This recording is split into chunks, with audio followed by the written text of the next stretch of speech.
யாருக்கு மாலைகள் ஆவதென்று பூங்கொடிகள் பூக்கள் பூப்பதில்லை.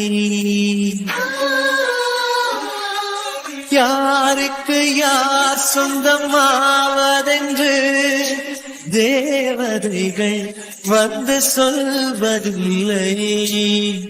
விதி என்ற காட்டிலே. இலக்கியா, இங்கே பாரு, நடந்த எந்த விஷயமும் பிளானடாகவும் நடக்கல, வேணும்னேவும் நடக்கல. அதை ஃபஸ்ட்டு நீ ரியலைஸ் பண்ணணும். அதான் சொல்கிறேன்ல, எந்த தப்பான பார்வையும் பார்க்கல, எந்த தப்பான எண்ணத்தோடையும் கிட்ட வரலன்னு. என்னடி? கரெக்டு தான். நீ எந்த தப்பான பார்வையும் பார்க்கலன்னு நீ சொல்கிற. என்னால் புரிஞ்சுக்க முடியுது. ஏன்னா இதில் நீ மட்டும் சம்மந்தப்பட்டுறல. இந்த சூழ்நிலை உருவாகிறதுக்கு மொத்தமாக நான் மட்டும்தான் காரணமாக இருந்திருக்கேன். நீ காரணம் நான் காரணன்றதெல்லாம் பேச வரல. ஏதோ ஒரு சுச்சுவேஷன் நீ அப்படி பண்ணிட்ட. நல்ல வேளை எனக்கு கால் பண்ணது ஒரு விதத்தில் நல்லது தானே. ஒருவேளை உனக்கு நான் கால் பண்ணாமல் அப்படியே குடிபோதையில் இருந்திருந்தேன்னா வேறு மாதிரி நிலமை மாறி இருந்திருக்கும். உன்னை தேடி எல்லாரும் நைட்டு அலைஞ்சிருந்திருப்போம். நீ எங்கே இருக்குன்னு உன்னால் சொல்லக்கூட முடியாத சூழ்நிலையில் நீ இருந்திருப்ப. நேற்று நைட்டு உன் மொபைல்லேருந்து ரோஹித், கார்த்தி, உங்கள் அம்மா எல்லாருக்கும் ஆஃபீஸில் நீ ஸ்டே பண்ணுறதா சொல்லி மெசேஜ் போட்டிருக்கேன். நான் தான் கூப்பிட்டேன். அப்படின்னா இந்த மாதிரி போதையாக இருக்கன்னு தெரிஞ்சு நீ ஏன் என் கூட இருந்த? அதே போல் என்னையே நீ பத்திரமா பார்த்துக்கிட்ட என்ன வேணாலும் பண்ணியிருந்துருக்கலாம்ல. பண்ணியிருந்துருக்கலாம் தான், பண்ணணும்னு ஆசை தான். ஏய் என்ன ஏய்? அப்புறம் கேள்வி கேட்குறேன், அப்புறம் இப்படி தான் பதில் சொல்ல முடியும். நானே எமோஷ்னலாக பேசலான்னு பார்த்தா விட மாட்டேன் போலையே. ஆமாம், இப்போ உன் மைண்ட் எப்படி இருக்குது? ரொம்ப ரிலாக்ஸாக இருக்கிற மாதிரி தான் ஃபீல் பண்ணுறேன். தெரியுது, நீ பேசுகிற பேச்சில் தெரியுது. கொஞ்சம் சாஃப்டாக தான் மாறிட்ட போலையே. உங்ககிட்ட ஒரு விஷயம் பேசலாமா? தப்பாக எடுத்துக்க மாட்டியே? உங்கள் அப்பா சாகும்பொழுது யாரையும் நம்பாத அப்படின்னு சொன்னார் தான். அந்த நம்பாதன்ற வார்த்தை பணத்துக்காக ஏமாத்துறவங்களுக்கு மட்டும்தான் பொருந்தும். புரியுதா? உன் மேலே பாசத்தை வச்சு ஏங்குற என்ன மாதிரி உங்கள் அம்மா மாதிரி ரோஹித், கார்த்தி இவங்கள மாதிரி ஆளுங்களெல்லாம் கிடையாது. பாசத்துக்காக ஏங்குற எங்களை மாதிரி ஆளுங்களை வெறுக்க சொல்லலை. பாசமாக இருக்க 4 பேர் போதும் இலக்கியா. அப்புறம் கூட பணத்தை சம்பாதிச்சுக்கலாம். ஆனால் அந்த 4 பேரை பணம் சம்பாதிச்சதுக்கப்புறம் நீ சம்பாதிக்க முடியாது. வாழ்க்கையில் காசு பணம் இருந்தாலும் இல்லைனாலும் நம்ம ஒரு இக்கட்டான சூழ்நிலையில் மாட்டிக்கிறோம் அப்படின்னா நம்மளை அப்போ காப்பாற்றுறது பணம் கிடையாது, நம்ம கூட இருக்கிற 4 பேர் தான். பாசமாக இருக்கிற 4 பேரை இழந்துட்ட அப்படின்னா உங்ககிட்ட எவ்வளோ காசு பணம் இருந்தாலும் இந்த மாதிரி ஒரு சுச்சுவேஷனில் நீ மாட்டிக்கும் பொழுது உன்னை யூஸ் பண்ணிக்கணும்னு தான் நினைப்பாங்களே தவிர சேவ் பண்ணணும்னு நினைக்க மாட்டாங்க. இந்த 4 பேரில் ஒருத்தனா நானும் இருக்கிறதுனால தான் நேற்று நைட்லேருந்து உங்ககிட்ட மாட்டிக்கிட்டு ஒரு லூசு பையன் மாதிரி உட்காந்துருக்கேன். ஏய் என்ன லூஸு தாண்டி? நானே லூஸு தான். உன்னை லவ் பண்ணுறன்ற ஒரே காரணத்துக்காக நைட்டு ஃபுல்லாக நீ பண்ணுற டார்ச்சரையும் தாங்கிட்டு உட்காந்துருக்கேன். சொல்ல இப்போ நீ எதுக்கு சோகமாக இருக்கேன்? சோகமாக இருக்க வேண்டியது நான் தான். ஏன்னா என்ன அவ்வளோ பாடுபடுத்தியிருக்கேன். நானே எல்லாத்தையும் தாங்கிட்டு தில்லா உட்காந்துருக்கேன். நீ என்னடானா என்னை போட்டு பொறுத்தி எடுத்துகிட்டு ஓவராக பண்ணிகிட்டு இருக்கேன். இதான் சாக்குனே. ஓவரா அட்வைஸும் ஓவரா அட்வான்டேஜும் எடுத்துக்காதானே. பொடி பைத்தியக்காரி, சும்மா காமெடி பண்ணிக்கிட்டு எனக்கு அட்வைஸும் பண்ண தெரியாது, அட்வான்டேஜும் எடுத்துக்க தெரியாது. அதனால தான் நான் இன்னும் இன்னசென்ட்டாகவே இருக்கேன். புரியுதா? நீ இன்னசென்ட்டுனே நீயே சொல்லிக்காதானே. ஏய், நான் உண்மையில இன்னசென்ட் தாண்டி. நேற்று நைட்டு நீ எனக்கு முழுசாக கிடைச்சோம், முழுசாக எடுத்துக்காம உட்காந்துருக்கேன் பார்த்தியா? நான் இன்னசென்ட் தான். அதை தான் என்னால் நம்ப முடியல. நான் நல்லா இருக்கும் பொழுதே வந்து கிஸ் பண்ணிட்டு போகிற ஆள் நீ. அப்படி இருக்கும்போது கான்ஷியஸே இல்லாமல் நான் இருந்திருக்கேன். நீ சும்மாவாக இருந்திருப்பேன். அதை தான் யோசிச்சு பார்க்குறேன். ஒரு பக்கம் நீ நல்லவனாக இருந்தாலும் ஒரு பக்கம் கொஞ்சம் கிரிமினலாக இருந்திருப்பியோன்னு யோசிக்க தோணுது. யோசிக்க தோணுதில்ல? ஆமாம், யோசிக்க தோணுது தான். அப்போ நான் நல்லவன்லன்னு நீ நினைக்கிறேன். இதில் உனக்கு என்ன சந்தேகம்? நீ நல்லவன்லன்னு நான் நினைக்கிறேன் தான். ஆனால் நீ நல்லவன் மாதிரி பேசுகிறத பார்த்தாலும் எங்கே இருக்கிற சுச்சுவேஷனை பார்த்தாலும் அப்படி எதுவும் நடந்திருக்காதுன்னு தான் தோணுது. சரி, நீ இவ்வளோ சந்தேகப்பட்டதுக்கு அப்புறம் நான் எல்லாம் உண்மையும் சொல்லணும் பார்த்தியா? எல்லாம் உண்மையை சொல்லணுமா? என்ன உண்மை? என்ன உண்மை அப்படின்னா, நீங்கள் சொன்னீங்கல்ல மேடம், நான் சும்மா இருக்கும் பொழுதே உங்களை வந்து கிஸ் பண்ணுவேன்னு சொல்லிட்டு, அப்படி நான் உங்களை பண்ண 2 கிஸ்ஸு உங்கள் மண்டைக்குள்ளே குறுகுறுன்னு ஓடிக்கிட்டு இருந்துச்சாமா. அதனால அந்த கிஸ்ஸை ரிட்டன் கொடுத்தே தீருவேன்னு சொல்லிட்டு கொடுத்தே தீர்வன்னு சொல்லிட்டேன். அந்த கிஸ் எல்லாம் திருப்பி கொடுத்துட்ட. சரி பாவம் ஃபீல் பண்ணுறாளே அப்படின்னு சொல்லிட்டு இந்த உண்மையெல்லாம் மறைக்கலான்னு பார்த்தா என் வாயிலேருந்து நீ வாங்குறேன்னா? ஏய், நான் தான் கொடுக்க வரேன்னு தெரியுதுல, எதுக்கு நீ வாங்கின? என்ன நீ வேணான்னு சொல்லும்பொழுதே நான் வந்து கொடுப்பேன், நீ வந்து கொடுக்கும்பொழுது நான் வேணாம் நான் சொல்லுவேன். அதுக்குண்ணே நல்லா தான் இருந்துச்சு.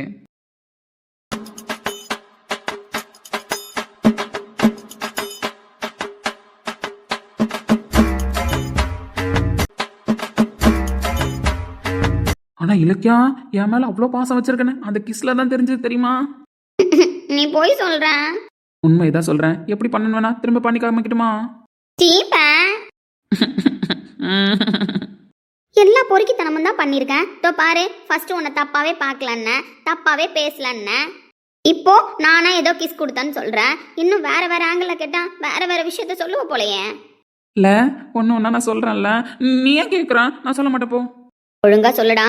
இப்ப நீ சொன்னதை வச்சு பார்த்தா வேற ஏதாவது இந்த பாட்டி வீட்டுக்கு வர்றதுக்கு முன்னாடியே நடந்திருக்கலாம், நடக்காமலும் போயிருக்கலாம்.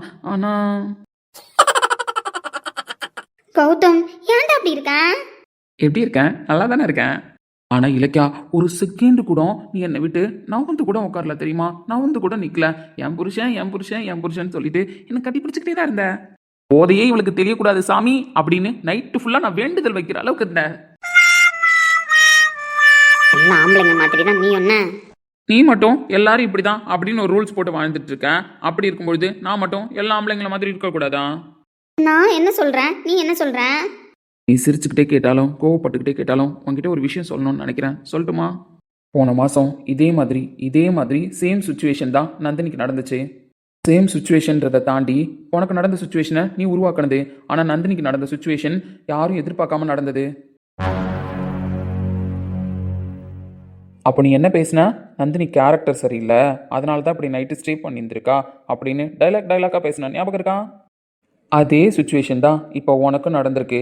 இப்போ நான் வெளியில் போய் அட்லீஸ்ட் நம்ம ஆஃபீஸ்லையாச்சும் நேற்று இலக்கியா மேடம் என் கூட தான் ஸ்டே பண்ணாங்க அப்படின்னு நான் சொன்னேன்னு வச்சுக்கோயேன், ஆஃபீஸில் இருக்கிற ஸ்டாஃப்லாம் உன்னை எப்படி பார்ப்பாங்கன்னு யோசிச்சுப்பாரு. ஆனால் நான் அப்படி சொல்ல மாட்டேன். ஏன்னா எனக்கு தெரியும் இங்கே என்ன நடந்துச்சு, நீ எப்படிப்பட்டவன் நான் எப்படிப்பட்டவன் சொல்லிட்டு. ஆனால் நீ கொஞ்சம் கூட வாய் கூசாம, நான் இருக்கன்னு யோசிக்காம, மீரா இருக்காங்கன்னு யோசிக்காம நந்தினியோட கேரக்டரை அவ்வளோ கேவலமாக பேசினேன். அந்த பொண்ணு தைரியமாக இருந்ததுனால மட்டும்தான் உனக்கு திருப்பி செருப்படி மாதிரி ஒரு பதில் கொடுத்துட்டு போச்சு. அதுவும் நந்தினி ஸ்டே பண்ணது அவங்க ஹஸ்பண்ட் கூட. அதையே நீ கொச்சப்படுத்தி பேசிட்ட. இப்போ நான் யாரு? உன்னை பொறுத்த அளவுக்கு நான் தேர்ட் பர்சன், அவ்வளோதான். ஏன் கூட நீ ஸ்டே பண்ணியிருந்திருக்க. இதை போய் நான் வெளியில் சொன்னால் எவ்வளோ பெரிய அசிங்கம் தெரியுமா? ஏன் உங்கள் அம்மா கிட்ட சொல்லுவோம், உங்கள் அம்மாவே என்ன கேள்வி கேட்பாங்க? யாரை கேட்டுட்டு இந்த மாதிரி பண்ண, யாரை கேட்டுட்டு நீ இந்த மாதிரி போய் தங்கின அப்படின்னு ஒன்றை தானே கேள்வி கேட்பாங்க. சூழ்நிலை காரணமாக அமைஞ்சிருச்சு அப்படின்னு உன்னால் ரீசன் சொல்ல முடியுமா? முடியாது. ஏன்னா சூழ்நிலையை நீ தான் உருவாக்கியிருக்க. யாருக்கு எப்போ எந்த நிலமை வரும், யாரை வாழ்க்கை எப்படி கொண்டு போய் தள்ளுன்னு யாருக்குமே தெரியாது இலக்கியா. ஏன் உங்ககிட்ட தான் காசு பணம் இருக்கே. அப்படி இருக்கும் பொழுது ஒரு லட்ச ரூபா காசு கொடுத்து நைட்டு ஃபுல்லாக நான் குடிப்பேன்டா, எனக்கு பாதுகாப்பாக ஒருத்தன் உட்காந்துருக்கணும் அப்படின்னு சொல்லிட்டு ஒரு செக்யூரிட்டி கார்டு போட்டுட்டு நீ குடிச்சிருக்க வேண்டியதானே? இல்லை குடிச்சிட்டு வெளியில் போகும்போதாச்சும் என்னை கூப்பிட்டுட்டு போய் விடுங்க, இந்தாங்க பணம் அப்படின்னு யார் மூஞ்சில தூக்கி கடை சேர்ந்தா அவங்க கூப்பிட்டு போய் வீட்டில் விட்டுருப்பாங்கல்ல. அதை விட்டுட்டு எனக்கு ஏன் கால் பண்ண சொல்லு, எனக்கு ஏன் கால் பண்ண? எத்தனை லட்ச ரூபா காசு பணம் கொடுத்து ஒருத்தனை ஒரு பொண்ணுக்கு செக்யூரிட்டி கார்டாக வச்சாலும் அவள் கான்ஷியஸ் இல்லாதப்ப அவளை யூஸ் பண்ணிக்கணும்னு தான் பார்ப்பான். அவளை தப்பான பார்வை தான் பார்ப்பான். அது உனக்கே நல்லா தெரியும். அப்படி தெரிஞ்சதுனால தான் நம்ம மேலே ஒருத்தன் காதல் வச்சிருக்கான், அதுவும் பைத்தியக்காரத்தனமாக காதல் வச்சிருக்கான் அப்படின்னு சொல்லிட்டு நைட்டு ஃபுல்லாக ஓன் தேவைக்கு என்ன காவல் காக்க வச்சிருக்கேன். ஏய், நான் அப்படிலாம் நினச்சி உனக்கு கால் பண்ணியிருக்க மாட்டேன். அப்படி நினச்சி கால் பண்ணல அப்படின்னா எப்படி நினச்சி கால் பண்ண? அது என் கூட சேஃபாக இருப்பான்னு நினச்சதுனால தானே கால் பண்ண. சொல்லு, அந்த டைமில் உனக்கு ஏன் எனக்கு கால் பண்ணணும்னு தோணுச்சு? சரி, நீ அதை ஒத்துக்க மாட்டேன். ஒரு பைத்தியக்கார மாதிரி நீ கால் பண்ணதுக்கு ஏற்ற மாதிரி நைட்லேருந்து இப்போ வரைக்கும் உன்னை பார்த்துக்கிட்டேன், அவ்வளோதான். உன் கூட இருந்ததையும் வெளியில் சொல்ல மாட்டேன். பட் நீ ரியலைஸ் பண்ணி இலக்கியா, ஒருத்தவங்கள பேசுறதுக்கு முன்னாடி அதே சுச்சுவேஷன் நம்மளுக்கு வந்தால் அதை உலகம் எப்படி பேசும் அப்படின்றதையும் நீ உணர்ந்து பார்க்கணும். ஒரு பொண்ணை பேசுறது எவ்வளோ பெரிய தப்பு அப்படின்னு நீ நினச்சி பார்க்கணும். இதெல்லாம் சொல்லிட்டுன்றதுக்காக என்னை நீ கேவலமாக நினச்சாலும் பரவாயில்ல. உன் மேலே இருக்கிற தப்பை ஒருத்தவங்களாவது சொன்னால் மட்டும்தான் உனக்கு அது மண்டையில் போய் ஏறும். கார்த்தியும் சரி ரோஹித்தும் சரி உன் மனசை கஷ்டப்படுத்தக்கூடாதுன்னு நினைக்கிறாங்க. உங்கள் அம்மா கிட்ட நீ பேசுகிறதே கிடையாது. பட் எனக்கு சொல்லணும்னு தோணுச்சு, சொல்லிட்டேன். ஒரு பைத்தியக்காரனா உன் மேலே வச்சிருந்த காதலுக்காக நைட்லேருந்து இப்போ வரைக்கும் உன்னை பாதுகாப்பாக பார்த்துக்கிட்டேன். இதுக்கப்புறமும் உன்னை கூப்பிட்டு போய் பாதுகாப்பாக வீட்டில் விட்டுருவேன். ஆனால் திரும்ப எந்த ஒரு சுச்சுவேஷன்லையும் இந்த மாதிரி ஒரு மிஸ்டேக் பண்ணாத. அதே மாதிரி ஒரு பொண்ணாக இருந்தாலும் சரி, ஒரு பையனாக இருந்தாலும் சரி, ஆப்போசிட்டில் நிற்கிறவங்கள பற்றி தெரிஞ்சுக்காம அவங்கள தப்பாக பேசாத. ஏய், ஏன் அழுகுற? நான் தப்பானவளா? ஏய், நான் என்ன பேசினேன் நீ என்ன புரிஞ்சுக்கிற? நைட்டு ஃபுல்லாக உன் கூட இருந்திருக்கல, அப்போ நான் தப்பான பொண்ணு தானே? ஏய், நான் அப்படி சொல்ல வரல பைத்தியக்காரி. இல்லை, நீ அப்படி தான் சொல்ல வந்த. கடைசி வரைக்கும் நந்தினியை நீ திட்டினது தப்பு தானே ஒத்துக்க மாட்டேன், அப்படி தானே? ஒத்துக்கிறேன். என்ன ஒத்துக்கிற? நந்தினியை நான் அப்படி பேசுனது தப்பு தான். சுச்சுவேஷனால தான் அவள் ஸ்டே பண்ணுற நிலமை வந்துச்சு. ஆனால் இதெல்லாம் போய் என்னால் அவகிட்ட சொல்ல முடியாது. ஈகோ தடுக்குது. அப்படிலாம் இல்லை. பட் நான் அவகிட்ட போய் நான் பேசுனது தப்புன்னு என்னால் ஒத்துக்க முடியாது, புரியுதா? ஆனால் தப்புன்னு எனக்கு இப்போ புரிஞ்சிருச்சு. சரி, புரிஞ்ச வரைக்கும் சந்தோஷம். ஆனால் எனக்கு இப்போ அழுகையாக வருது. கண்ணில் தண்ணி தண்ணியாக வருது. ஏய், இந்த சீனுக்கு அழுகழுகியா தாண்டி வரணும். அழுதா கண்ணில் தண்ணி தண்ணியாக தான் வரணும். இது என்ன பெரிய விஷயமா சொல்லிட்டு இருக்கேன்? ஆனால் நான் எதுக்காகவும் அழுதது கிடையாது தெரியுமா?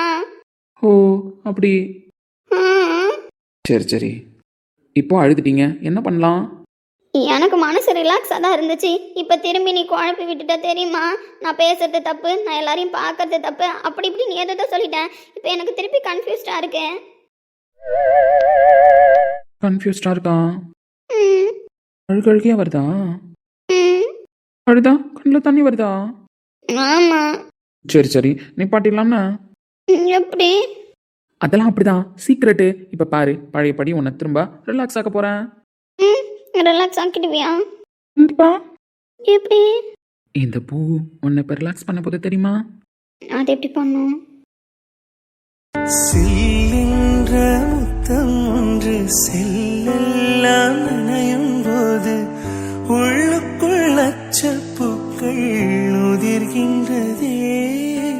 தேரோடு பூவனம் ஒன்று வாரோடு சரியும் போது அணுவெல்லாம் ஆகாயம் போல் பிரிகின்றதே. தேகம் ரெண்டும் பிரியாதா, ஜீவன் எரியும் சுடராக முத்தம் என்னும் எண்ணெய் ஊற்றுவோம். நீ கோடி கோடியாக கொட்டி கொடுத்தாலும் இந்த மாதிரி ஒரு அட்மாஸ்பியரை உன்னால் உருவாக்க முடியாது. வயல்வெளி, இயற்கையான காற்று, இந்த அட்மாஸ்பியர், நான் திரும்பவும் சொல்கிறேன், நீ கோடி ரூபாய் கொட்டி கொடுத்தாலும் உருவாக்க முடியாது. நீ ரிலாக்ஸ் பண்ணுறதுக்கு இதை விட பெஸ்ட் பிளேஸ் எங்கேயாவது இருக்குமான்னு கேட்டால் இருக்காதுன்னு தான் நான் சொல்லுவேன். கிளம்புறேன். இங்கேயே உட்காந்து ஒரு 5 நிமிஷம் உன் கண்ணை மூடி யோசிச்சு பார்த்துட்டு வா, உன் லைஃப்பில் என்ன நடக்குதுன்னு.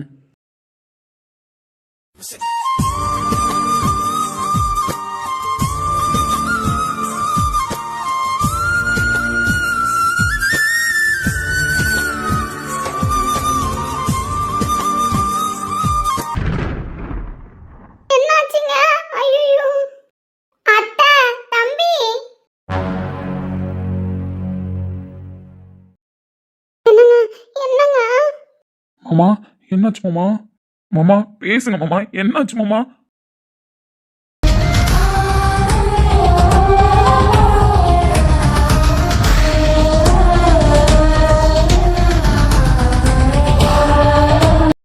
உங்களுக்கு ஒன்றும் இல்லை மாமா, நாங்கள் எல்லாரும் இருக்கோம். என்ன ஆச்சுன்னு சொல்லுங்க மாமா. பதட்டப்படாதீங்க, கீழே விழுந்துட்டேன், அவ்வளோதான். கால் சுளுக்கு பிடிச்சிருச்சு. விழுந்த அதிர்ச்சியில் கொஞ்சம் படபடப்பா இருக்கு, அவ்வளோதான். சரிங்க மாமா, நீங்கள் பதட்டப்படாமல் இருங்க, சரியாயிடும், ஒன்றும் இல்லை. உங்களை யாருங்க தட்டை எடுத்துட்டு கிச்சனுக்கு வர சொன்னது? இங்க ஒரே தண்ணி அறந்திருக்கும்ல, பார்த்து அடி வச்சிருக்க மாட்டீங்க, அதனாலதான். ஒன்றும் இல்லை, பதட்டப்படாதீங்க, நம்ம ஹாஸ்பிட்டலுக்கு போகலாம். ஹாஸ்பிட்டலுக்கு போக வேண்டியது இருக்காது தம்பி, லைட்டா சுளுக்கு பிடிச்ச மாதிரி தான் இருக்கு, நானே பாத்துருவேன். பாட்டி, அதெல்லாம் வேணாம் பாட்டி, எந்த காலத்தில் இருக்கீங்க? ஹாஸ்பிட்டல் போகலாம் பாட்டி, மாமா ரொம்ப பதட்டமாக இருக்காங்க. தம்பி, உழுந்த அதிர்ச்சியில எல்லாருக்கும் இருக்கிற பதட்டம் தான், அதெல்லாம் ஒன்றும் கிடையாது. நீ அப்படியே தாங்கி பிடிச்சிக்க, நான் சுளுக்க நீவி விடுறேன். பாட்டி, வேற ஏதாவது ஃப்ராக்சர் ஆயிருக்க போது பாட்டி. இல்ல தம்பி, அப்படி ஏதாவது எலும்பு விட்டுருந்தா கால் நேரம் வீங்கி இருந்திருக்கும். வீங்கலையே, நார்மலா தான் இருக்கு, அதனால லேசான சுளுக்கு தான். லேசான சுளுக்காக தான் இருக்கும், வலி பொறுத்துக்கிற அளவுக்கு தான் இருக்கு. அம்மாவுக்கு எடுக்க தெரியும், நீங்க பதட்டப்படாம இருங்க, அம்மா நீவி விட்டாலே சரியாயிடும். பாட்டி, எதுக்கும் ஒரு டைம் ஹாஸ்பிட்டலுக்கு போகலாம் பாட்டி. ஒன்றும் இல்லை தம்பி, நீங்கள் பயப்படாதீங்க. வைதேகி, ஒரு கிண்ணத்தில் தண்ணி எடுத்துட்டு வா. சரிங்கத்தா, இந்தாங்கத்தா. ஐயா, கொஞ்சம் பொறுத்துக்கையா, தண்ணியை தடவி நீவி விட்டனா உடனே சரியாயிடும். வச்சுக்கிட்டே இருந்தான்னு வச்சுக்கோயா, வலுத்துடும், உனக்கு தெரியாததில்ல. சரிம்மா, நீங்க எடுங்க. அம்மா, அதான் முடிஞ்சிருச்சியா, இதே காலை நீவி விட்டுட்டுன்னு வச்சுக்கோயா, முடிஞ்சிருச்சு. வலி பொறுத்துக்கையா.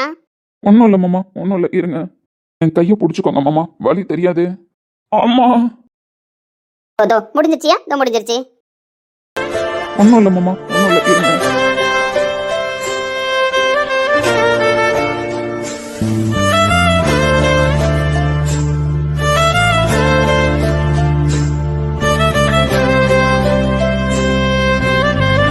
ஒன்றும் இல்லை மாமா, ஒன்றும் இல்லை, உங்களுக்கு நான் கூட இருக்கேன்ல.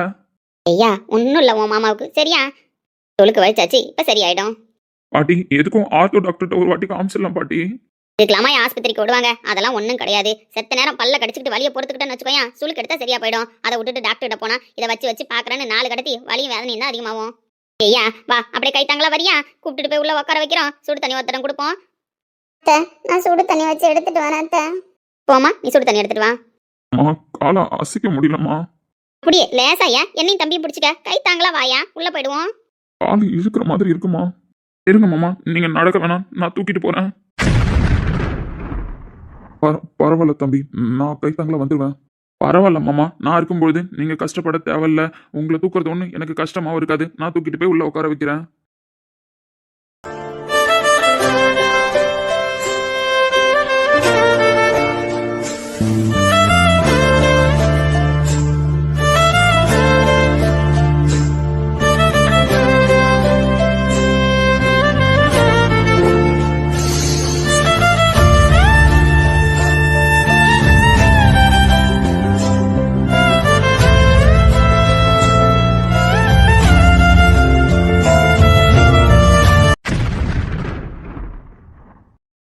அத்தை, டவலை கொடுங்க, நானே ஒருத்தரும் கொடுக்குறேன்.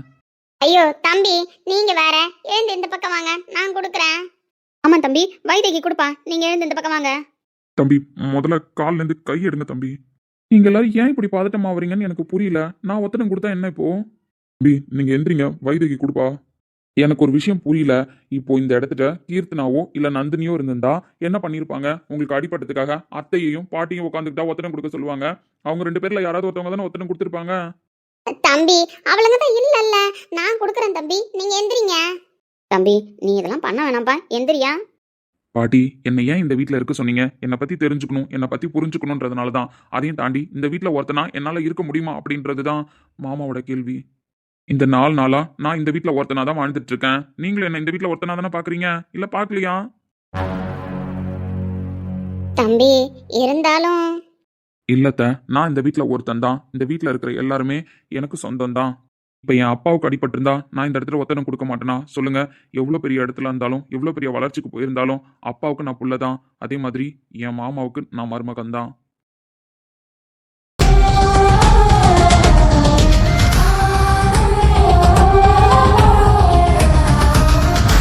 மருமகன்றவனும் மகன் மாதிரி தான். என் அப்பாவுக்கு ஒன்றுனா நான் பார்க்க மாட்டேனா? இதெல்லாம் பாக்கி அத்தை, எத்தனை பிள்ளைக்கு கிடைச்சிருது சொல்லுங்க? இதெல்லாம் செய்யறதுல தான் ஒரு பிள்ளைக்கு திருப்தி இருக்கு. இதெல்லாம் ஒரு புள்ள செய்யறத பார்த்து தான் ஒரு அப்பாவுக்கு பூரிப்பும் இருக்கு. ஆமான்றதையும் தாண்டி நான் அவரையும் அப்பா ஸ்தானத்தில் வச்சு தான் பார்க்குறேன். அப்படி இருக்கும்பொழுது ஒரு புள்ள அப்பாவுக்கு செய்யறதுல தப்பு இல்லத்த. நீங்கள் கொடுங்க. நீங்கள் என்ன இந்த வீட்டில் ஒருத்தனா பார்க்குறீங்களா இல்லையான்லாம் எனக்கு தெரியாது. ஆனால் இந்த 4 நாளாக நான் இந்த வீட்டில் ஒருத்தனா தான் வாழ்ந்துட்டு இருக்கேன். நீங்க பண்ணுங்க தம்பி, நீங்க எங்க புள்ளதான். உன்ன மாதிரி ஒரு மாப்பிள்ளை கிடைக்க என் புள்ளதாயா கொடுத்து வச்சிருக்கணும். இல்லை பாட்டி, நான் தான் கொடுத்து வச்சிருக்கணும். என் குடும்பத்தில் இருந்தால் எல்லாரும் எனக்கு எப்படி பார்த்து பார்த்து எல்லாமே பண்ணிக்கிட்டு என் மேலே பாசமாக இருப்பாங்களோ அதே மாதிரி தான் நீங்களும் என்ன பார்த்துக்கிட்டீங்க. நீங்கள் என்ன மருமகனாக ஏற்றுக்கிட்டாலும் ஏற்றுக்கலனாலும் இது என்னோட குடும்பம் தான். அவர் என்னோட மாமா, நீங்கள் என்னோட அத்தை, நீங்கள் தான் என்னோட பாட்டி. சொல்லப்போனால் கீர்த்தனா தான் எங்களுக்கு ஃபஸ்ட்டு பொண்ணு மாதிரியும். இந்த நினப்போட தான் இன்னும் 2 நாளும் இந்த வீட்டில் இருந்துட்டு நான் கிளம்புவேன்.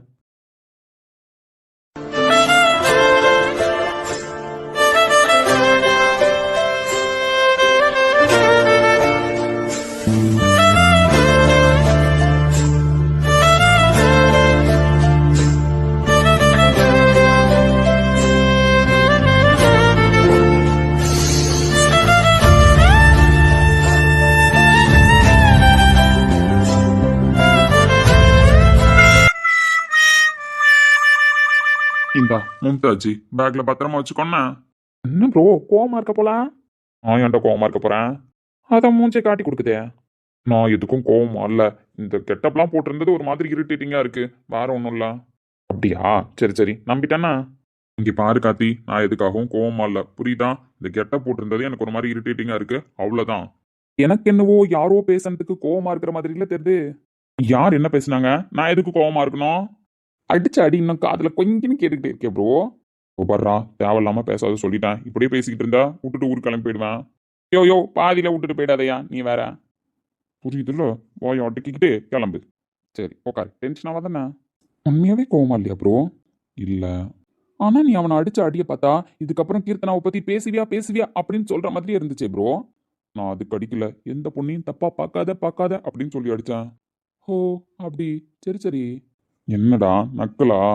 நக்கல் உள்ள கிண்டல் உள்ள, உண்மையை உறக்க சொன்னா இப்படிதான் கோவம் வரும். தயவு செஞ்சு இந்த டாப்பிக்கை விடுறியா கார்த்தி? மண்டலாம் வலிக்குதுடா. டீ குடிக்க தானே வந்தோம், டீயை குடிப்போம். எனக்குமே மண்டை வலிக்குது ப்ரோ. இன்னைக்கு என்ன நாள் தெரியுமா? ஏன்டா இன்னைக்கு என்னது? என்ன ப்ரோ இன்னைக்கு என்னன்னு கேட்டுட்டேன். பவி எனக்கு ரிசல்ட் சொல்றேன்னு சொல்லியிருந்தால. அட ஆமா, ஃபோன் பண்ணியா? எங்க பண்ண? நைட்டு கிளம்புற அர்ஜென்ட்ல ஃபோனை மட்டும் தூக்கிட்டு கிளம்பிட்டேன். நைட்டு கால் பண்ணேன், அவ எடுக்கல. சரி காலையில பேசிக்கலாம்னு இருந்தேன். என் மொபைல் சுவிட்ச் ஆஃப் ஆயிடுச்சு ப்ரோ. சார்ஜர் எடுத்துட்டு வரல. Oh my god. உனக்கு 2 ஃபோன் வச்சிருப்பியடா தில்லாலங்கடி வேலை பார்க்கறதுக்கு? ஒரு ஃபோனை மறந்துட்டேன், ஒரு ஃபோன்ல சார்ஜ் இல்ல. ரீசன்லாம் கேட்க நல்லா தான் இருக்கு. சொல்றது உண்மை நான் வேணா நம்பலாம். ஆனா அந்த புள்ள நம்பணுமேடா. எந்த ரீசனுமே சொல்லாம இன்னைக்கு அந்த புள்ள முடிவு சொல்றேன்னு சொல்லியிருக்கு. நீ மாட்டுக்கு கிளம்பி வந்துட்ட. அதான் ப்ரோ எனக்கும் தெரியல. என்னோட ஃபோன் சார்ஜர் மாதிரி தேடி பார்த்தேன், எதுவும் கிடைக்கலையே. இது வேற வில்லேஜ் இல்ல. டேய் அந்த மாங்காய் மடையன் கேட்டிருக்கலாம்ல. அந்த மாங்காய் மடையன் வச்சிருந்தான் வீணா போன சார்ஜர். அது என் ஃபோனுக்கு செட் ஆகலையே. டேய் திரும்ப திரும்ப காரணம் தான் சொல்லிக்கிட்டு இருக்க. ஆனா காதலுக்கு காரணம் ஒர்க் அவுட் ஆகாதே சாமி. அது எனக்கும் புரியுது, என்ன பண்றதுன்னு தெரியலையே. உன் நம்பர்ல இருந்தும் கால் பண்ண முடியாது. உன் கூட சேர்ந்து எங்க போயிருப்பேன்னு கேப்பா. அது உண்மைதான். ஆனா ப்ரோ காதலும் இல்ல கன்றாவியும் இல்ல. உன் போன்ல சார்ஜ் ஃபுல்லா நிக்குது. அது எப்படி? செருப்படுத்தன்னு வச்சுக்கோயேன், எப்படி நிக்குதுன்னு இப்ப தெரியும். எடுக்குவா. சரி பவியே ஏதாவது சொல்லி சமாளிச்சுதான் ஆகணும். ஏதோ சொல்லுவாங்களே கை கட்டினது வாய் கட்டலன்னு, அந்த மாதிரி கதை தான். என்ன ஆட்டம் ஆட போறாளோ தெரியல. அந்த கதையை அப்புறம் பார்ப்போம். இந்த கௌதம்னு ஒரு கேரக்டர் இருந்தது. நைட்டும் கால் பண்ணல, காலைல இவ்வளவு நேரம் ஆச்சு, இது வரைக்கும் கால் பண்ணல. எங்க போனான்னு தெரியலையே. அவன் எங்க போயிருக்க போறான்? ஆஃபீஸ் விட்டு ஹாஸ்பிட்டல் போயிருப்பான். மார்னிங் திரும்ப ஆஃபீஸ் வந்திருப்பான். அதுதான் இல்ல. பயபுள்ள நைட்டு பேசினப்ப பதட்டமா பேசிச்சு. அப்புறம் கொஞ்ச நேரம் கழிச்சு இலக்கியா கிட்ட இருந்து ஒரு மெசேஜ், நான் ஆஃபீஸ்ல ஸ்டே பண்ணிக்கிறேன் அப்படின்னு சொல்லிட்டு. அவ ஆஃபீஸ்ல ஸ்டே பண்றேன்னு சொன்னதையும் என்னால ஏத்துக்க முடியல. அதனால எல்லாத்தையும் செக் பண்ணிட்டேன். அவ ஆஃபீஸ்ல இல்ல. இவன் பதட்டமா பேசுறான். அதுக்கப்புறம் இவன் கிட்ட இருந்து ஒரு ஃபோன் கால் இல்ல. என் நம்பர் சுவிச் ஆஃப்ல இருந்த வேகத்துக்கு இந்நேரம் உனக்கு கால் பண்ணி கேட்டிருப்பான். அதுவும் பண்ணல. என்னடா சிபிஐ ரேஞ்சுக்கு பேசுறேன்? பின்னா இவன் கூட எல்லாம் சுத்தினா அப்படிதான் யோசிக்க முடியும். இலக்கியா போட்ட மெசேஜ்ல இருந்தே தெரிஞ்சிச்சு அது அவ பண்ண மெசேஜ் இல்லன்னு. எப்படா? அதெல்லாம் அப்படிதான். அதான் எப்படிறான்னு கேக்குறேன். அந்த நாய் மெசேஜ் பண்ணும்பொழுது நான் ஆபீஸ்லயே ஸ்டே பண்ணிக்கிறேன் மாமான்னு போறதுக்கு மச்சான் டைப் பண்ணி அனுப்பிவிட்டுது. கரும சண்டாலமே. அதனாலதான் சொல்றேன், அவ கூட தான் இவன் இருக்கான், இவ கூட தான் அவளும் இருக்கா. ஆனா இதுங்க ரெண்டும் சேர்ந்து நைட் ட்ரிப் போற அளவுக்கா லவ் டெவலப் ஆயிருக்குன்ற. அந்த புள்ள நைட்டு அடிக்க கூப்பிட்டுருக்கோம் தான் நம்மளோட கெஸ்ஸிங்கு. டயர்டாயி ரெஸ்ட் எடுத்து வச்சு நைட்டு ஃபுல்லா அடிச்சிட்டு இருக்கோ. அதான் ப்ரோ எனக்கும் தெரியல. உன் நம்பர்ல இருந்து கால் பண்ண அவனுக்கு. எந்த முட்டு சந்தில் அடி வாங்கிட்டு இருக்கோ புள்ள தெரியலையே. ரிங் போது பாப்போம், எடுக்கிறான் நானு. நம்ம வாழ்க்கை எதை நோக்கி பயணமா போய்கிட்டு இருக்குன்னே தெரியலையே.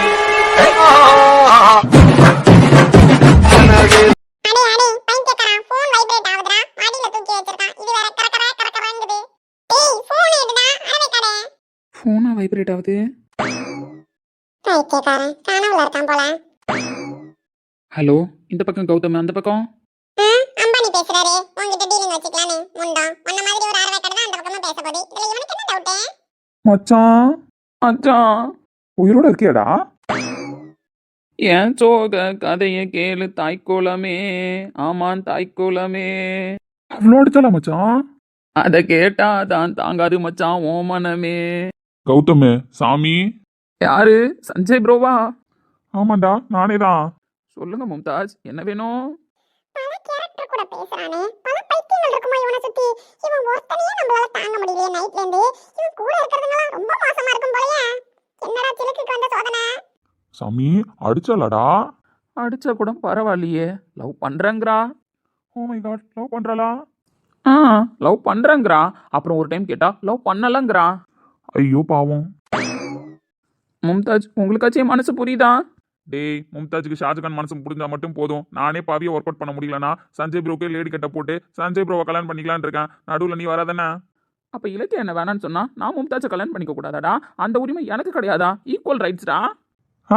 ஈக்குவல் ரைட்ஸ் இருக்கு. ஈக்குவலா 2 கால்ல 2 செருப்பு இருக்கு. அதை எடுத்துன்னு வச்சுக்கோயும் 2 பேரையும் மோத்திடுவேன். ஓ மை காட். ஏன் சாமி இலக்கிய நைட்டு ஆபீஸ்ல இருக்கான்னு நீங்களா மெசேஜ் போட்டீங்க? ஐயோ மச்சான், அவ ஆபீஸ்ல தான்டா இருப்பா. என்கிட்ட கேக்குற? முழுசா நனைஞ்சிட்டீங்க. தலையில முக்காடு ஏதாவது போட்டிருந்தீங்கன்னா அதை எடுத்து போட்டுருங்க.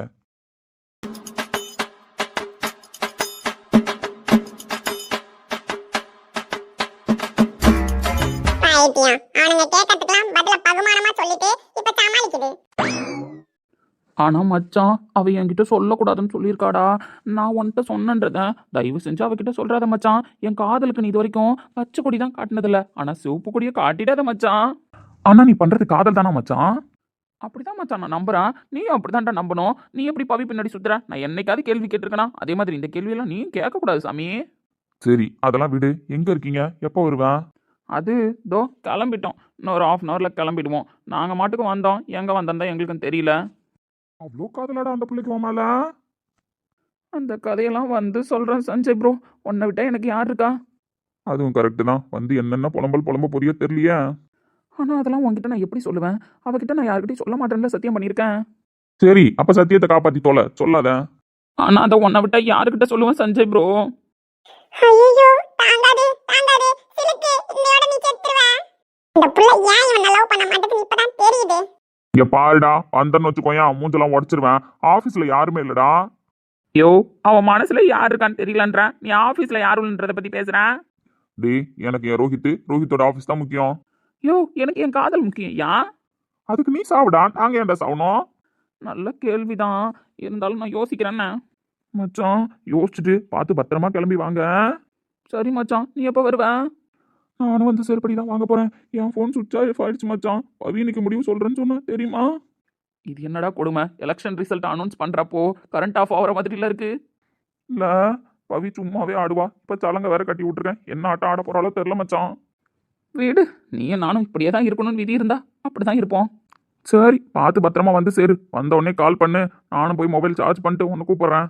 அது வரைக்கும் வேற ஏதாவது விஷயம் அப்படின்னா சஞ்சய் ப்ரோ கால் பண்ணுண்ணா. சாரி மச்சான். சிலுக்கு you are love me. No never. உன்ன மாதிரி ஆளெல்லாம் நான் லவ் பண்ண மாட்டேன். பேசியே கொன்னுடுவ போலயே. சிலுக்கு என்னடா சிலுக்கு நம்மளுக்கு மேல பெரிய சினிங்கியா இருப்பான் போலயே. சிலுக்கு போடா உனக்கு தான் சொல்ல போன சிலுக்குன்னு பேர் வச்சிருக்கணும். வந்துட்டான் சிலுக்கு சிலுக்குன்னு கூப்பிட்டுட்டு. அடே அடே பால் வந்துருச்சுடா. இங்க பாரு. கௌதம் கிளம்பலாமா? கிளம்பலாம் இலக்கியா. எங்களை யார் என்னன்னே தெரியாது. எங்களை இவ்வளோ தூரம் கூப்பிட்டுட்டு வந்து எல்லாமே செஞ்சு எங்களை பத்திரமா அனுப்புறீங்க. தெரிஞ்சவங்களுக்கு தான் செய்யணும், தெரியாதவங்களுக்கு செய்யணுன்றது கிடையாது. ஒரு மக்க மனுஷால பார்த்தாலே தெரியும்பா அவங்க நல்லவங்களா கெட்டவங்களா அப்படின்னு சொல்லிட்டு. எல்லாரும் உதவின்னு வந்து நின்ற போறது கிடையாது. உதவின்னு வந்து நிக்கிறவங்களுக்கு நம்ம உதவி பண்ணிட்டு போவோம். ஆனால் உங்களை மாதிரி ஒரு ரொமான்டிக் கப்பலை நான் பார்த்ததே கிடையாது. உங்கள் பேரும் எனக்கு ரொம்ப பிடிச்சிருக்கு. ரோஸ் ஜாக் சூப்பர்னு. வாழ்க்கை ஒன்று தானே தம்பி, அதை வாழ்ந்துட்டு போவோமே. 100% கரெக்ட் பாட்டி. ஃபீஸ் எல்லாம் போதும் ஐயா. கூட்டு போற வரைக்கும் கரெக்டா இருக்கும்னு நினைக்கிறேன். நானே எப்படிடா போய் வாங்கிட்டு வரதுன்னு யோசிச்சுட்டு இருந்தேன். கடைசியில் அதுக்கும் நீங்களே ரெடி பண்ணி கொடுத்துட்டீங்க. பரவாயில்லப்பா இருக்கட்டும். 2 பேரும் பத்திரமா கிளம்புங்க. அதுக்குன்னு இந்த தாத்தா பாட்டியை என்னையோட மறந்துடாதீங்க. இந்த சைடு உங்களுக்கு வர வேண்டிய வேலை இருந்துச்சு அப்படின்னா வந்து இந்த தாத்தா பாட்டியை பார்த்துட்டு போகணும். சரிங்க பாட்டி, கண்டிப்பாக வந்து பார்த்துட்டு போவோம். பாட்டி இந்த சைடு போனாதான் கிடையாது. எங்களுக்கு நீங்கள் ஒரு சொந்தம் கிடைச்சிருக்கீங்க. ஸோ இந்த சொந்தத்தை பார்க்க எப்போ வேணாலும் நாங்கள் வருவோம். அதே போல் இந்த பேரனையும் மறந்துடாதீங்க. என் ஃபோன் நம்பர் உங்கள்கிட்ட கொடுத்துருக்கேன். ஏதாவது ஒன்று அப்படின்னா எனக்கு கால் பண்ணணும். சரிங்களா? சரியா, கண்டிப்பாக கால் பண்ணுறோம். அப்புறம் பாட்டி உங்கள்கிட்ட ஒன்று கேட்பேன். சொல்லியா? இங்கேருந்து ஒரு விஷயம் எடுத்துகிட்டு போகணுன்னு ஆசைப்பட்றேன். தருவீங்களா? என்னையா வேணும் சொல்லு. எங்களால் தர முடியிற விஷயம்னா தருவோம் தானே. மடியில் இருக்கால சிலுக்கு, அவளை நான் கூப்பிட்டு போகிறேன். ஐயையோ ஐயையோ தூக்கிட்டு போறானா? நான் வர மாட்டேன். டேய் நான் மட்டும் தோட்டத்துல கிடக்குற கேரட் புடிங்கி தின்னுட்டு இருக்கேன். உன் கூட வந்து என்னடா பண்ண சொல்றேன்? சிலுக்கு சின்ன வயசுலேருந்து இப்படியே இந்த அட்மாஸ்பியரில் இருந்துட்டா அங்கே வந்து உன் கூட செட் ஆகலான்னு தெரியலையே. பாட்டி ப்ளீஸ் பாட்டி, நான் எடுத்துகிட்டு போகிறேன். அவளுக்கு அங்கே செட் ஆகல அப்படின்னு எனக்கு தோணுச்சு அப்படின்னா நான் கூப்பிட்டு வந்து விட்டுடுறேன். அப்படியா? சரி நீ எடுத்துகிட்டு போ. ஆசைப்பட்டு கேட்குற, எடுத்துகிட்டு போ. ஐயோ கேடி நான் உனக்கு என்ன துரோகம் பண்ணேன்னு சொல்லி இவனுக்கு வாக்கப்பட்டு கொடுத்து அனுப்புறியே. அந்த புள்ள கூட பேசாம இருக்கு. அது தூக்கிட்டு போனா கூட அப்படியே நான் இருந்துருவேன். இவன் பேசியே கொல்றான் தெரியுமா? இவன் கூட இன்னும் நிறைய பைத்தியங்க இருக்கு. என்னால முடியாது. ரொம்ப தேங்க்ஸ் பாட்டி. முடிவே எடுத்துட்டானுங்களா? இல்ல என்னையா இருக்கு பாத்துக்கோ. ஆனா சிலுக்க நாங்க எங்க வீட்டுல ஒருத்தரா தான் வளர்த்துட்டு இருக்கோம். அவளை முயலா நினைச்சலாம் நாங்க வளர்த்தது கிடையாது. அதே போல நீயும் பாத்துக்கோ. அவளுக்கு ஏதாவது இன்கன்வீனியன்ஸா ஃபீல் பண்ணா உடனே கூப்பிட்டு வந்து விட்டுரு. சரியா? கண்டிப்பாக தாத்தா, நானும் எங்கள் வீட்டில் ஒருத்தியாவே பார்த்துக்கிறேன். நான் போக மாட்டேன். சரி இலக்கியா, நான் காரை போய் ரிவர்ஸ் எடுக்கிறேன். நீ வந்துடுண்ணா. ஓகே கௌதம், ரொம்ப தேங்க்ஸ் பாட்டி. எங்களுக்கு பாதுகாப்பு கொடுத்து பத்திரமா பார்த்துக்கிட்டதுக்கு.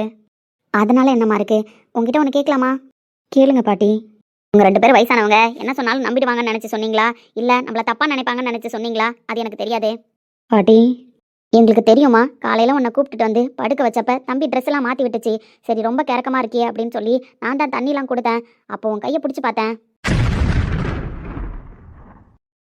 இந்த பாட்டி உன்னை கணிச்ச வரைக்கும் நீ மாசமா உள்ள, உனக்கு அந்த தம்பிக்கும் கல்யாணமும் ஆகல. சந்தர்ப்ப சூழ்நிலை இப்ப இருக்கிற பிள்ளைங்களை எங்கெங்கேயோ கொண்டு போய் விடுது. அதே மாதிரி ஏதோ ஒரு சந்தர்ப்ப சூழ்நிலையால ஏதோ ஒரு பழக்கத்தை நீ பழகிருக்கியா இல்ல புதுசா பழகுனியா அதெல்லாம் எங்களுக்கு தெரியல. நீ இங்கே வரும்போது எப்படி இருந்த, எப்படிப்பட்ட சூழ்நிலையில் இருந்தன்றதெல்லாம் பாட்டியால் உணர முடிஞ்சுது. அந்த சந்தேகத்தில் தான் உன் கையை கூட பிடிச்சி பார்த்தேன். அப்போ தான் தெளிவுபடுத்திக்கிட்டேன் நீ மாசமா இல்லைன்னு. அந்த காலத்தில் டாக்டர்லாம் போக மாட்டாங்க, கையை பிடிச்சி பார்த்தாலே தெரிஞ்சிடும் மாசமா இருக்காங்களா இல்லையான்னு சொல்லிட்டு. தாத்தாவும் நானும் கல்யாணம் பண்ணோம், இது வரைக்கும் வாழ்ந்துட்டு இருக்கோம். எங்களுக்கு பெருசாக குழந்தை பாக்கியம்லாம் கடவுள் கொடுக்கல. ஆனால் அவருக்கு நான் குழந்தையாவும் எனக்கு அவர் குழந்தையாவும் வாழ்ந்துட்டு இருக்கோம். இது வரைக்கும் அவளுக்கு ஒண்ணுனா நான் தாங்க மாட்டேன், எனக்கு ஒண்ணுனா அவ தாங்க மாட்டா, அப்படிதான் வாழ்ந்துட்டு இருக்கோம். இப்போ ஏன் இதை சொல்கிறான்னு பார்க்குறியா? ஒரு பொண்ணு கிடைச்சாலே அவளுக்கு எதையோ பண்ணி அவளை சீரழிக்கிற இந்த காலகட்டத்தில் நீ ஏதோ ஒரு பழக்கத்தை பழகி வச்சிருக்க. சுயநினைவே இல்லாமல் மயக்கத்தில் இருக்கன்னு தெரிஞ்சும் அந்த தம்பி உன்னை ஒரு தப்பான பார்வை பார்க்கல, தப்பாக எதுவும் யூஸ் பண்ணிக்கல. நீ அந்த தம்பி கூட இருந்த வரைக்கும் அந்த தம்பியை அவ்வளோ டார்ச்சர் பண்ண. ஏன் கல்யாணம் பண்ணிக்கிட்ட புருஷனாக இருந்தாலும் அதெல்லாம் தாங்கியிருப்பானான்னு தெரியல. தூக்கணும், உட்கார வைக்கணும், என்னை பார்த்துக்கணும், உன் கூட தான் இருப்பேன், உன் பக்கத்தில் தான் இருப்பேன்னு அவ்வளோ பண்ணேன். இது எல்லாத்தையும் அந்த தம்பி உன் மேலே வச்சிருந்த பாசத்தால் தான் பொறுத்துக்குச்சுன்னு எங்களால் உணர முடிஞ்சுது. ஆனால் நீ வந்தப்ப பேசுறதுக்கும் இப்போ அந்த தம்பிக்கிட்ட பேசுறதுக்கும் நிறைய வித்தியாசத்தை பார்க்குறேன். அந்த தம்பிக்கிட்ட நீ பேசிக்கிட்டு மட்டும்தான் இருந்த, ஆனால் இப்போ மயக்கம் தெளிஞ்சதுக்கப்புறம் நீ பேசியே நான் பார்க்கல.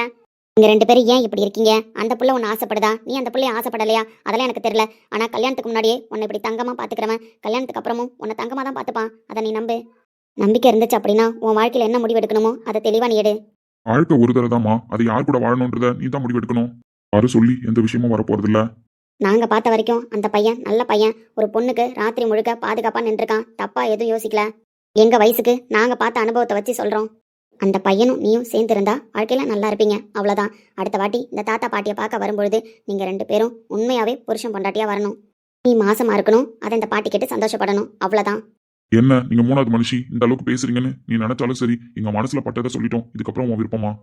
போயிட்டு வரேன் பாட்டி, சந்தோஷமாக போயிட்டு வாமா.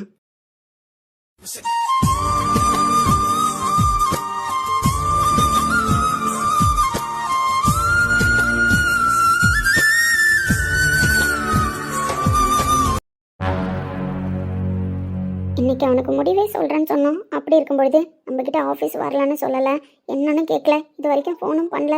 என்ன ஆச்சுன்னு தெரியலையே. ஏய் பவி தான் மேம் நோட் பண்றாங்க. எனக்கும் தெரியுது, அந்த பைத்தியக்காரி தான் காலையிலேருந்து பித்து பிடிச்ச மாதிரி இந்த ஃபோனே வச்சுட்டு உட்காந்துருக்காளே. ஏய் பவி, மேம் பார்க்குறாங்க. அரி ஓகே பவி?